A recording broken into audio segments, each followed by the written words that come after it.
Module 4, Activity Summary and Module Review. This module will give you some suggestions on how to write the daily and monthly summary that you are required to complete when providing support to a child. The module will also review the major topics that were covered in Modules 1, 2, and 3. As a habilitative supports provider, you will be asked to keep a daily response to activity log. The log is a place that you will document how a child responds to an activity. This information is important, and you can use it in several different ways.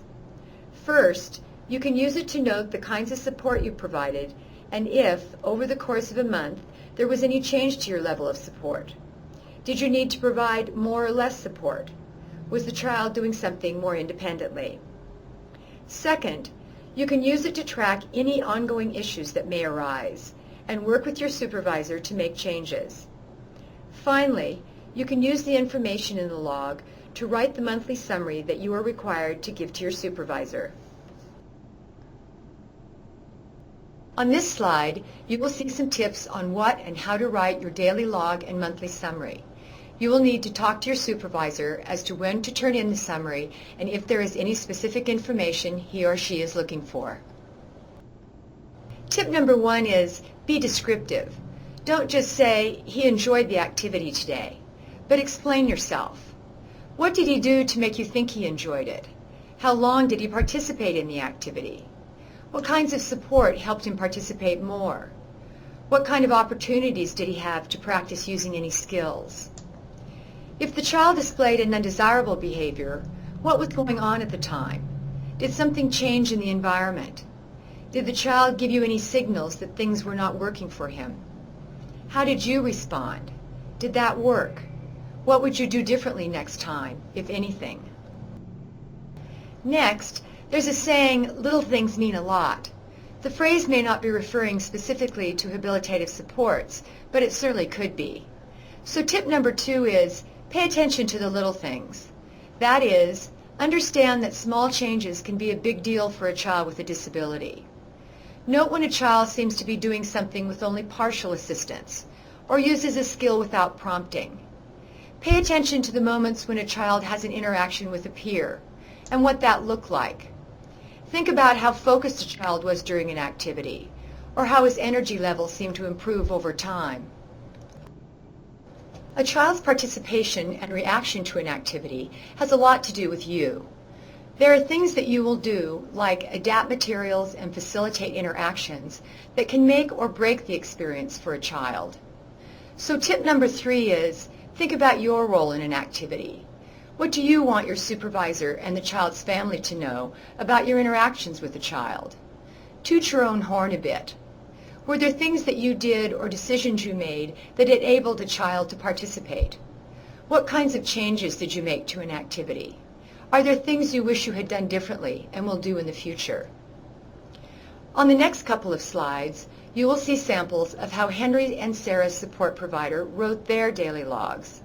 You can go to the attachments for this module and print the monthly summaries for each child. Henry got out of the car and walked directly to the bowling alley today. He said hello to me, but I needed to give him a verbal prompt, say hello to Luke, Henry, to greet the manager. When we got our shoes, I pointed to the chair and he sat down and took off his shoes. I also pointed to the red ball, which seems to be his favorite and is light enough for him to carry.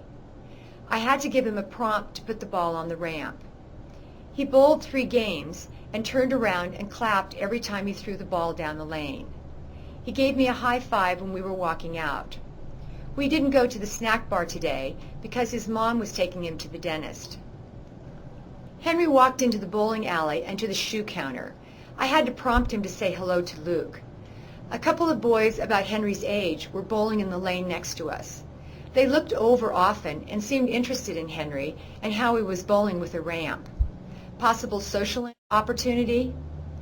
Henry was very distracted by the ceiling fans today, not sure why. I had to redirect him to pick up his ball several times.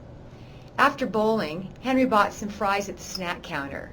He used the next dollar strategy with a little prompting from me.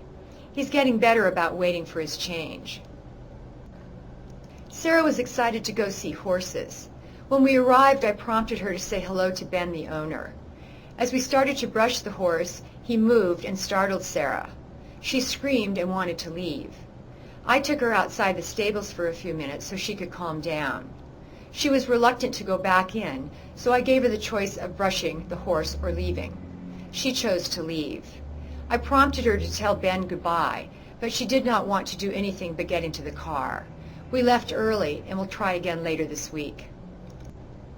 When we arrived at the stable, Sara said hi to Ben with a prompt. Ben had Sara brush a calmer horse named Sparkles.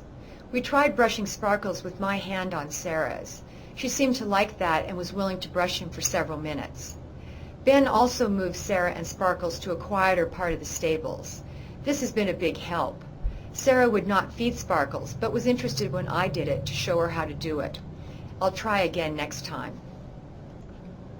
As you can see, Henry and Sara's support providers tried to be as descriptive as possible when they wrote their daily log. They pointed out the things that Henry and Sara were doing independently, but also what they needed help with, what kinds of changes had been made in the environment, and what they wanted to try and do differently in the future.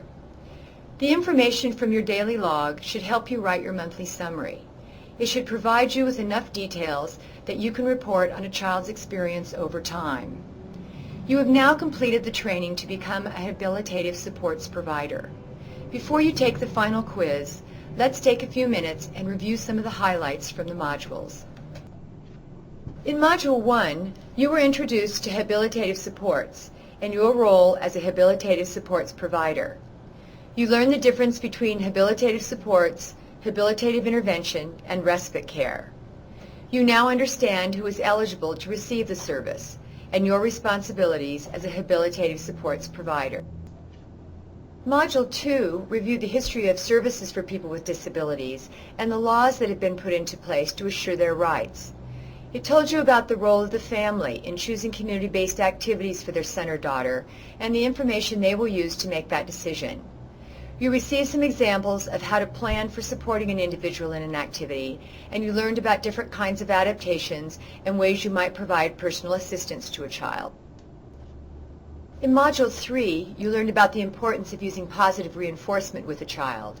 You also learned that individuals display undesirable behaviors for a reason, and received some suggestions on how to prevent those behaviors from happening. You were encouraged to always stop, look, and listen to the things that are going on in an environment and to see if there are changes that need to be made to an activity. These modules were written to give you some basic training about supporting individuals with developmental disabilities in community-based activities. Hopefully you have learned some things that will be helpful to you in your role as a habilitative supports provider. Your supervisor and the child's family will give you information and guidance, but in the end, the individual you support will be your best teacher.